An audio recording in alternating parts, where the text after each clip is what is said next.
সামান্য 20,000 টাকার জন্য আমার বিয়ে হচ্ছে না, এমন কি কেউ নেই আমাকে যে বিয়ে করবে? সুপ্রিয় দর্শক, আসসালামু আলাইকুম। জীবন গল্পে আপনাদের স্বাগতম। ক্যামেরার সামনে ছোট্ট একটি বোন রয়েছে, তার জীবন গল্প আজ আমরা তুলে ধরবো। আসসালামু আলাইকুম আপু, ওয়ালাইকুম সালাম। কেমন আছেন? জি আলহামদুলিল্লাহ ভালো। আপনার নাম কি? আয়শা, গ্রামের বাড়ি কোথায়? রাজশাহী। রাজশাহী। আপনার পরিবারে কে কে আছে? পরিবারে বোন আছে, মা আর আমি। আপনার প্রতিবেদনে আসার মূল উদ্দেশ্যটা কি বোন? মূল উদ্দেশ্য হচ্ছে বিয়ের জন্য আসছি, একটি দায়িত্ববান মানুষ খুঁজতেছি।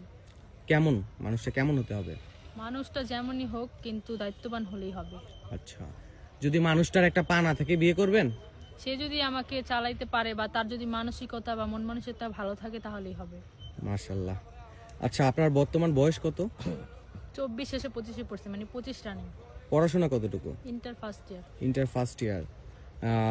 একটা 25 বছরের তরুণী, তো এখনই বলতেছেন যে পা না থাকলেও সমস্যা নেই। হ্যাঁ। এটা কি ভিডিও করার জন্য বলতেছেন না না, না। বাস্তবে? আচ্ছা, যদি কোনো প্রবাসী ভাই আপনাকে বিয়ে করতে চায় সেক্ষেত্রে কি করবেন?